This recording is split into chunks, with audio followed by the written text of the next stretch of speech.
So I'd really like to come to you first, Andrei. Obviously, you were there for much of this, and I imagine it's quite an emotional experience watching that. So could you just give us your reaction to seeing the film? Well, first of all, thank you for taking this deep interest in our Ukrainian affairs. Thank you for coming here tonight. As for the movie, I should confess, I'm not a big fan of that particular one. Because if I have to sum up my personal emotions in one phrase, well, life sucks in Ukraine and then you die. It's not so. You do die eventually. But not necessarily in this melancholic fashion. There is a lot of hope in Ukraine. And we are passing through very difficult times. And what you have seen on the screen today, it was only the beginning. We didn't even have time to mourn our fallen. Because, well, only on Saturday after Yanukovych fled, we had one day to celebrate. And we were not even celebrating, we were mourning. And then, of course, during the night of Saturday, the first reports of the little green man in Crimea came, and to our horror we understood that it was only beginning, because thousands more were to die, and thousands more were to be mourned. And it's still not the end. It's still going on, as you all know. But again, we will prevail, we will come out of it a new nation, and this is a sincere belief of the vast majority of the Ukrainians. Thank you very much for that. Luke and James, I think that's the first time you've seen the film as well. Obviously, you're not film critics, but can I get your initial reactions to it as well? Well, I think two quick points. The first is that practically everything that the Kremlin has said about what you've just seen, the Maidan, the revolution, is untrue or a lie, I think. The Russian government version of events is that this was a kind of US-backed fascist coup carried out by fascists, staged by fascists, etc. And I think what the film did rather well was to show that this was really a kind of popular, broad-based sort of civic insurrection with all sorts of people. I mean, you had young guys throwing stones for sure, but you had sort of middle-aged women with crocheted berets, wearing leather gloves, handing them down the line. You saw young women involved. You saw kids in the more peaceful moments, and it was absolutely a kind of broad revolution, not a fascist coup. The second thing I'd like to say is that I think this is Vladimir Putin's worst nightmare, and I think to explain the little green men that Andrei referred to, and Putin's kind of improvisational reaction by annexing Crimea, and then starting this kind of terrible, covert, bloody war in Donbass, from where I reported a lot last year, is that he fears a similar scenario in Russia. In other words, a kind of popular uprising which grows and grows and grows in strength, and eventually overpowers his regime. And I think really his foreign policy, in part, you could say, has been kind of, squashing trouble in what he regards as a rebellious colony. But also, I think it's this nightmare of a Maidan which kind of haunts him. I think there are two different audiences who will see this film. There may be people in the audience here who are Ukrainian, who were there, or who know people who were there, who know Ukraine well. All three of us on the panel here have been there and see it through those particular eyes. And I think for us, it means one thing, because we know the context. But I'm aware that there are people here, maybe most of the people here, maybe everyone here, who does not know the background, the depth, the complexity, the richness, the many, many different factions and forces at work in Kiev at that time. And also the film has moments of great power, and I do like the long, slow, just as if you were there and not really knowing what was going on. I thought I liked that. I think it's a shame that there isn't more context, there isn't more explication, that you simply have nothing but the mass of people, and that the voice of the coming from the stage.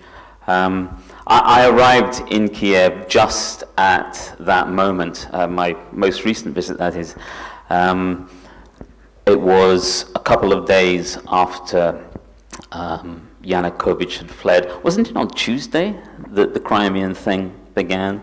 I think it was a few days after Yanukovych fled, Actually, not one day. The first reports appeared on Saturday. On Saturday, yeah. Yeah. Well, anyway, it was a very strange feeling that I thought this, as I guess most people in Kiev and Ukraine did. This was terrible, but at least now we can take stock, we can mourn, we can move on. And I thought that I would be finding out what was really going on, talking to as many different people as possible, seeing all the many different complex conflicting forces in Ukraine that were now going to come into play, and hopefully something better would emerge from this. But the tragedy is, this film that we've just seen, it has been superseded. The Ukrainians were never given a chance to move on. This grotesque, murderous, unnecessary war. And when I say unnecessary, I mean from the point of view of the people in Crimea and the point of view of the people in eastern Ukraine who do not want to be part of Ukraine. It is still an unnecessary, murderous, barbarous war. Thank you. Can I, if like stepping into the past a bit, because obviously you know a lot about what preceded everything we saw here, was it, like, could you see this coming from far off? I know that's a really simplistic question, but was this going to be, you know, an inevitable thing that happened at the end of 2013, or could things have been done differently leading up to that would have meant, you know, this could have all been avoided, if that's not too simplistic a question? Yeah, it's a good question, because even as early as September of 2013, a lot of people in Ukraine thought that Yanukovych was really going to sign the association agreement with Europe, and that against all hope he would do that, and then he would get a pretty good chance of being re-elected and stay as the Ukrainian president for another term. Everybody was half skeptical about him fulfilling the will of the majority of the Ukrainians, but there was hope. Then, I guess in October, the first signs showed that he was playing both with the Western leaders and with his own nation. And gradually, it became more and more clear that he will not sign that association agreement. However, when he returned from the Vilnius summit without signing it, it was still not a given that something like that would happen. Several hundred students gathered at the Maidan Square, and they, of course, protested, and they reflected the frustration of the majority of Ukrainian people. But nobody believed it would go much longer, because it was cold, and there were just a few hundred of them. So when everybody went to bed on that Friday, we thought that, well, we'll have to wait another several years to vote Yanukovych out of power. Then, of course, he sent special forces to Maidan, and they brutally beat those kids. And when the nation awoke the next morning, we felt tremendous anger, because he didn't have to do that. And the only reason he did order his troops to Maidan was because he wanted to spit into our faces. And that's how the revolution of dignity started. Because then 1 million people showed up for the first protest. And I was there, and it was unbelievable, because huge streets were full of people, and you saw the policemen basically running as frightened chickens in all directions. They understood immediately, instinctively, that that the end was coming. And then, of course, this is how it started, with that huge march on the 1st of December. Yeah, I mean, having talked to a lot of people in Kiev in the immediate aftermath of the revolution, my impression was that there were quite a few moments when things could have turned out differently. There were moments when the police could have easily crushed the demonstrations at various points along this quite long period. If they'd been more ruthless and more brutal, they could have snuffed everything out. Similarly, as you say, there were moments when if they'd simply stood back, everything would have just collapsed of its own accord. But I think, you know, I was talking earlier about context. I think there's an important thing to understand here. I mean, the question, if you ask, could it have been avoided? Well, where do you start? Do you start at the moment of at the beginning of that particular revolution? Do you go back to the Orange Revolution? Do you go back to 1991 when the Soviet Union fell apart and we were left with the borders of Ukraine that were created somewhat arbitrarily at various points in history? It's important to understand that this thing about Europe was, in a way, a catalyst, but underneath that there were much deeper forces at work. And I think overwhelmingly, much more than that label, if you like, of do we want to be part of Europe or not, there were overwhelmingly two things. One was the dissatisfaction of a minority of Ukrainians who were Russophone, you could call them Soviet nostalgists, who felt that this wasn't really their country, who felt that, who were very much encouraged by this horrific wall of lying coming from Russian television, which they, for their own reasons, preferred to watch. But even more than that, this was a revolution about corruption. It was about a state that was simply a machine for stealing from ordinary people. Yanukovych, yes, he was elected democratically. He was quite literally a criminal. He'd been in prison twice for violent crime. It's a bit unclear as to whether he was actually in prison for rape or not. And he simply set about, in an even more systematic way than his predecessors, looting the country. So I think, yes, Europe was important, but the revolution was more than anything else about trying to simply make a fairer country.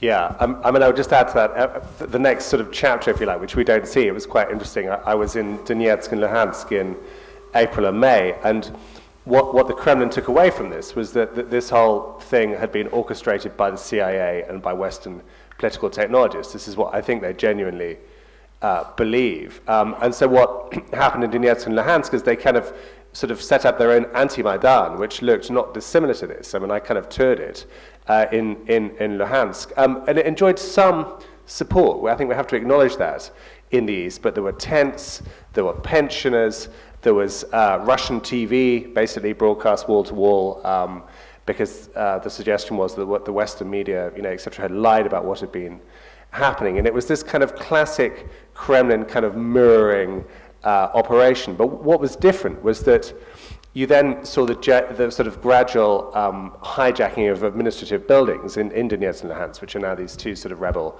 capitals. And these were essentially carried out by goons in masks, and in some cases Russian soldiers, some of whom I met. And they were clearly being instructed. They were being told what to do. It was, clear that the GRU, the Russian military intelligence, were kind of playing a hand in this. Someone was financing it. There were rumors on the streets that Yanukovych, by this point in exile in Russia, was funding this kind of anti-Maidan. I think without Russia, that movement, real or genuine, would have fizzled out, because unlike in Kiev, there just wasn't enough popular support to sustain it. But instead, what we've seen a massive flow of military weapons, of tanks, of rockets, of political support, political technologists, which has really taken us within a year of these events to creating, in effect, a kind of big, growing pseudo-state controlled by Moscow in the east of Ukraine, which threatens to really engulf the rest of the country as well. And I'd be interested to know what Andrei thinks. We were talking earlier on about where we go from here, whether Putin's plan is to just have his little mini empire in the east, or to actually take over Kiev. In other words, to reverse what we just saw completely. Andrei, I don't know what you think. That's his goal. That's not what I think. It's what a lot of people who used to be close to Putin are saying today, that indeed his goal is to conquer the whole of Ukraine, not necessarily in military terms. Most likely he will try to crash us economically and to cause political change in the country, which would be beneficial to his distorted point of view on what is going in the world. So yes, he is going to great lengths to crush the Ukrainian revolutionary dignity. And can you say something about what the mood is in Ukraine at the moment? So say, a lot of the kind of people that we've seen in the film in Kiev, is there, are people living in fear? Are people just getting on with their lives? How would you say the mood is?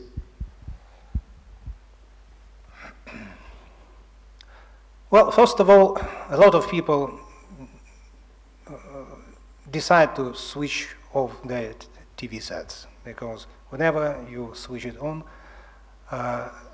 there is bad news, and it's very difficult to live for a year and to see bad news every night. And they're getting from bad to worse progressively. So the mood is pretty somber.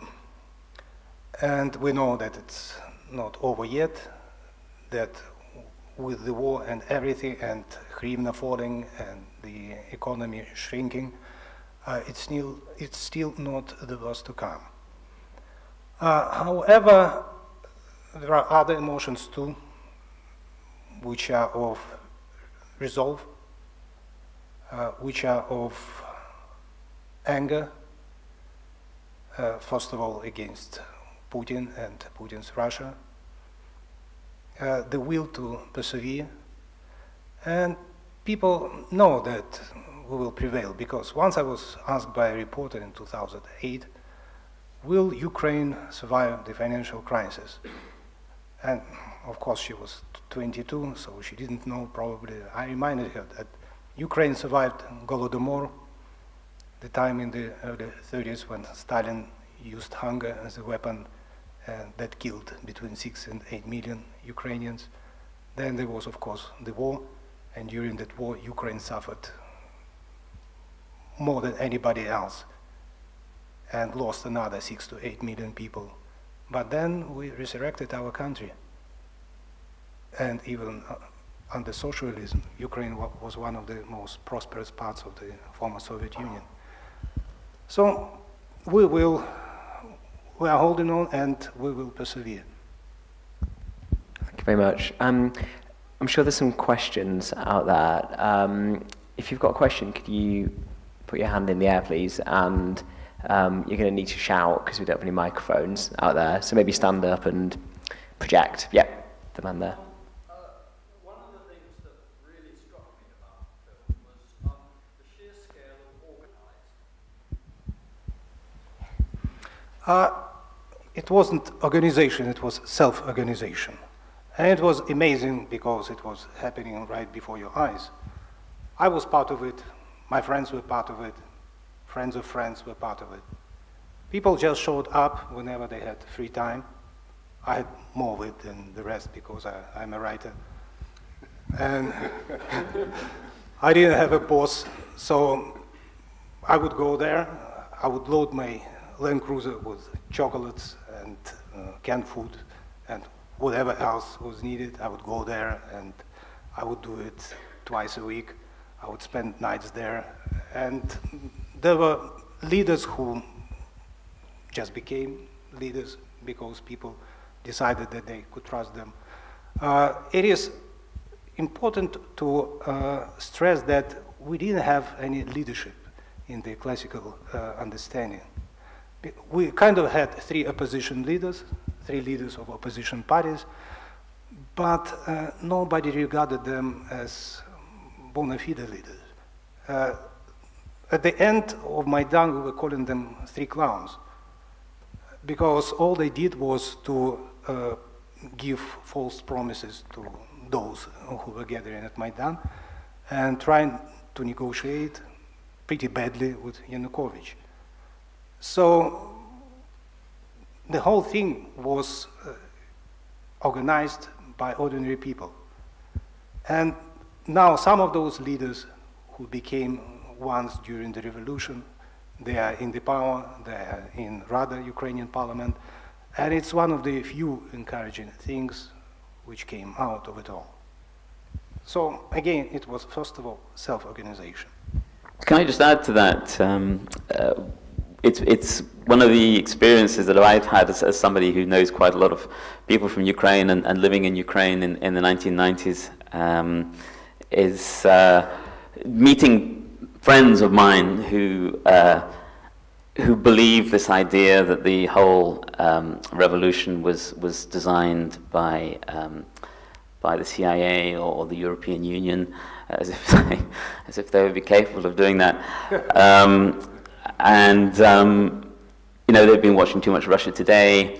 But apart from anything else, apart from the fact that I didn't really see any evidence of this, it's almost racist, this idea, because it implies that Ukrainians are not capable of autonomous action, of autonomous decision-making, of autonomous organization.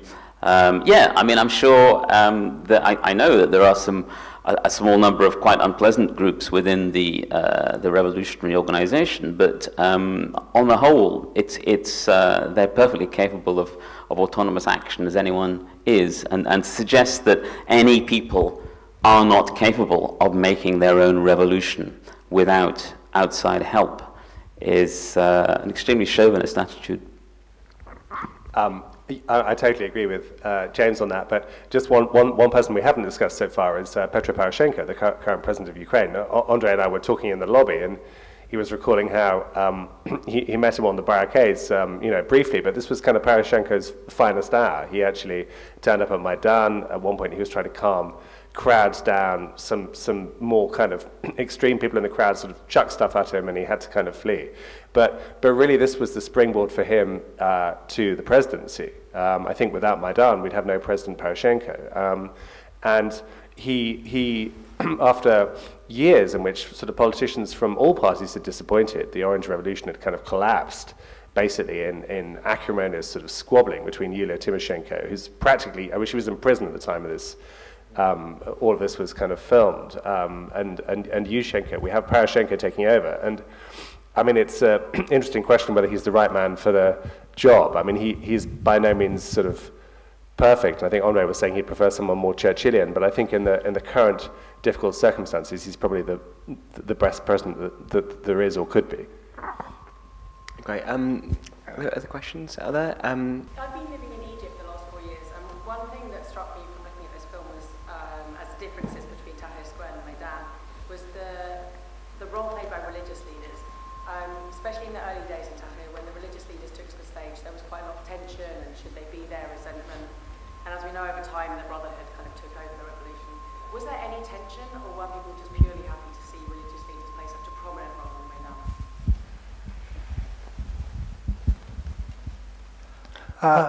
You know, Maidan was everything. It wasn't just religious groups, it wasn't just ethnic groups.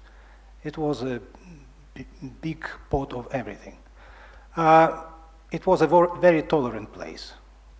I mean, even Russian flags were pretty much appreciated there, and they were there because a lot of Russians came from Russia to support us. The religious aspect, it was important in a way that it helped people to feel support of the religious leaders, but that was it. If they didn't show up at Maidan, it wouldn't have changed anything. It is my sincere belief. It is also indicative that the only church which didn't delegate its representatives there was the Moscow Church, even though it is one of the most prominent ones in Ukraine. And this is why, I guess, it is one of the reasons they're quickly losing supporters there. So, once again, religion was an important part. People from all confessions were present there, priests from all confessions were present there, but it never played any major role. Thanks. Unfortunately, we're out of time now. I'm really sorry, the time's gone really quickly, but I'm sure our panelists would be okay to stay for a little while if people want to chat with them. So before we finish, thank you to the panelists for coming along and contributing their time on a Sunday afternoon. Let's give them a round of applause.